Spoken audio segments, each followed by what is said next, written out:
Election results వచ్చిన గత నెల రోజులుగా పుంగనూరు నియోజకవర్గంలో రాజంపేట పార్లమెంటు పరిధిలో అదేవిధంగా ఈరోజు మీడియాలో చూస్తున్నాము రాష్ట్ర వ్యాప్తంగా కూడా ఈరోజు వైఎస్ఆర్ కాంగ్రెస్ పార్టీ నాయకులు చిన్న చిన్న లీడర్లు వీళ్ళందరిపైన ఆస్తులపైన భౌతిక దాడులు అదేవిధంగా రకరకాల ఈరోజు దాడులు గురవడం చూస్తూ ఉన్నాము. ఇది చాలా దారుణమైన పరిస్థితి. మరీ ముఖ్యంగా పుంగనూరు నియోజకవర్గంలో ఎప్పుడూ లేని కొత్త సంస్కృతికి ఈరోజు తెరలేపుతా ఉన్నారు. జేసీబీలు ఎక్స్క్వేటర్లు తీసుకొచ్చి పేదోళ్ళు వాళ్ళు కష్టపడి వాళ్ళ జీవితాంతం సంపాదించే చిన్న చిన్న ఇల్లులు, చిన్న సింగిల్ బెడ్రూమ్ ఇల్లు, చిన్న ఇల్లులు కూడా అవన్నీ కూడా జేసీబీలతో కూల్చేయడము, వాళ్ళ ఆస్తులన్నీ కూడా ధ్వంసం చేయడము, ఎక్కడో ఫ్యాక్షన్ నియోజకవర్గాల్లో చేసినట్లు చెట్లు మామిడి చెట్లు అన్నీ కూడా వందలాది మామిడి చెట్లు కాపుకొచ్చిన మామిడి చెట్లన్నీ కూడా నరికేయడము ఈరోజు పుంగనూరు నియోజకవర్గంలో కానీ కోడూరు నియోజకవర్గంలో కానీ ఇవన్నీ కూడా ఒక మంచి సంస్కృతి కాదని చెప్పి కూడా నేను తెలియజేస్తా ఉన్నాను. రాజకీయంగా అంటే ఏదైనా రాజకీయాలు ఎలక్షన్లప్పుడు రాజకీయంగా కొట్లాడలే కానీ చిన్న చిన్న వాళ్ళపైన వచ్చి వాళ్ళ ఆస్తులపైన ఈరోజు వాళ్ళ కుటుంబ సభ్యులపైన వాళ్ళ వెహికల్స్ కానీ లేకపోతే ఇంకా కూడా దారుణమైన విషయం ఏమంటే పుంగనూరు నియోజకవర్గంలో పేదవాళ్ళు ఆవులు మేపుకొని బతికే వాళ్ళు ఆవులు దొంగతనం చేసి తీసుకెళ్ళిపోవడము, కళ్యాణ మండపాలు కూల్చడము, ఈరోజు దారులు ఇవ్వకుండా అడ్డగించడం, ఇన్ని కూడా ఘోరంగా జరుగుతూ ఉన్నాయి. వీటన్నిటిని కూడా ఈరోజు పరామర్శించడానికి పోదామంటే కూడా ఈరోజు పోలీసులపైన ఒత్తిడి తీసుకొచ్చి హౌస్ అరెస్టు చేయడం జరిగింది. ఒక ఎంపీగా నా నియోజకవర్గంలో తిరగడానికి కూడా ఈరోజు నా నియోజకవర్గ ప్రజల్ని కలవడానికి కూడా ఈరోజు రెస్ట్రిక్షన్స్ పెట్టి తిరగనీయకుండా, ఇది వరకు షెడ్యూల్ పెట్టుకుంటే పోలీసు వారు ఇంకొన్ని రోజులు పోనీయండి సార్, ఎలక్షన్ అయింది ఇప్పుడే కొన్ని రోజులు పోనీయండి అని, మరి ఈరోజు కూడా హౌస్ అరెస్ట్ చేసి ఆపాల్సిన అవసరం ఏముందని చెప్పి కూడా నేను అడుగుతా ఉన్నాను. ఖచ్చితంగా ఇవన్నీ కూడా స్పీకర్ దృష్టికి కూడా తీసుకుపోతాము. ఇవన్నీ కూడా నా కాన్స్టిట్యూషనల్ రైట్. ఒక ఎంపీగా నేను ప్రతి గడప, ప్రతి కార్యకర్త, ప్రతి నా దగ్గరకు వచ్చే ప్రతి ఒక్కరిని కూడా కలిసే అధికారం ఉంది. ఈ విధంగా చేయడం సరైన పద్ధతి కాదని చెప్పి కూడా నేను తెలియజేస్తా ఉన్నాను. అంతేకాకుండా ఈరోజు సీట్లు తక్కువ వచ్చిండొచ్చేమో కానీ 40% మంది ఈరోజు రాష్ట్రంలో 40% మంది వైఎస్ఆర్సీపీకి ఓటేశారు. అంటే ఈ 40% మందిని రాష్ట్రం నుంచి పంపించేస్తారా? ఈ 40% మంది ఓటేసిన వాళ్ళందరిపైన మీరు దాడులు చేస్తారని చెప్పి కూడా నేను అడుగుతాను. ఇది సరైన పద్ధతి కాదు, ఇది సరైన పద్ధతి కాదు. ఇలాంటి దాడులు, ఇలాంటి చర్యలు మంచి పద్ధతి కాదని చెప్పి కూడా నేను తెలియజేస్తాను. అధికారము ఎప్పుడు కూడా ఎవరు కూడా శాశ్వతం కాదు. రాష్ట్రంలో ఎన్నోసార్లు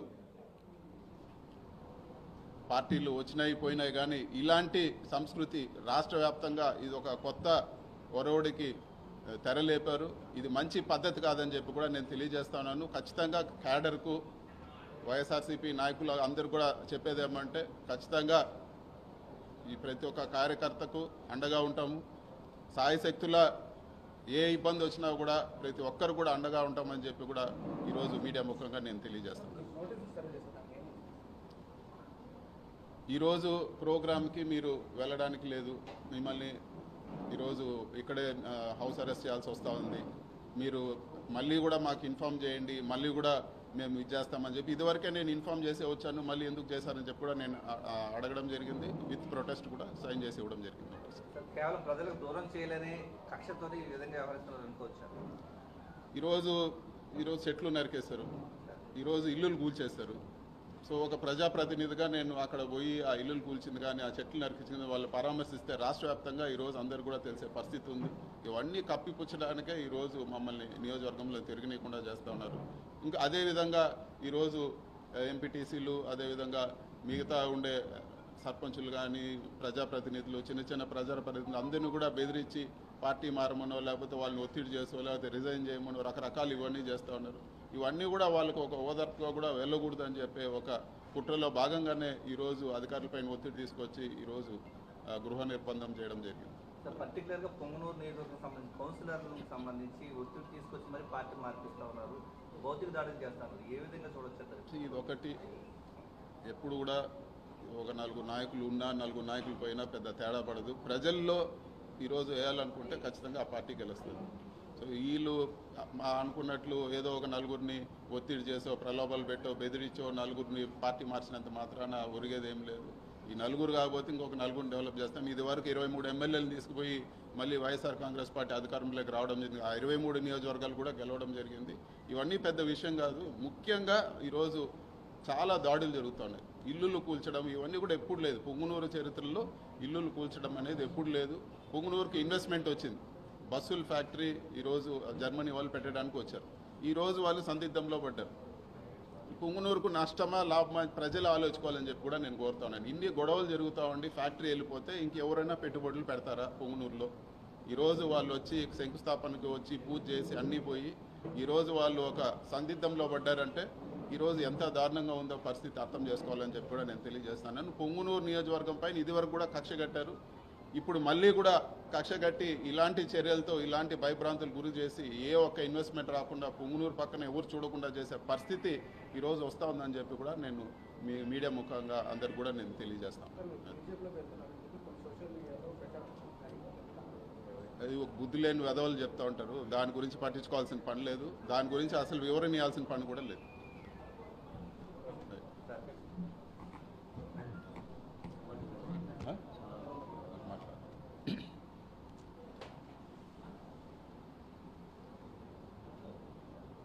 ఈ పొంగునూరు నియోజకవర్గంలోనే కాదు, ఈరోజు చిత్తూరు జిల్లాలో ఇంకొక విషయం కూడా చేయాల్సింది. ఈ పదవులు కావాలంటే ఎంతసేపు పెద్దిరెడ్డి ఇట్లా అని మాట్లాడి ఏదో షో కొట్టే వాళ్ళకే ఈరోజు తెలుగుదేశంలో పదవులు వచ్చే పరిస్థితి అన్నీ కూడా చూస్తూ ఉన్నాము. ఈరోజు మాకు ఒక ఇన్ఛార్జ్ ఇచ్చారు. మొన్న ఎలక్షన్లో పోటీ చేసిన చల్లాబాబు అనే వ్యక్తి. ఆయన 89 నుంచి చూస్తూ ఉన్నాం.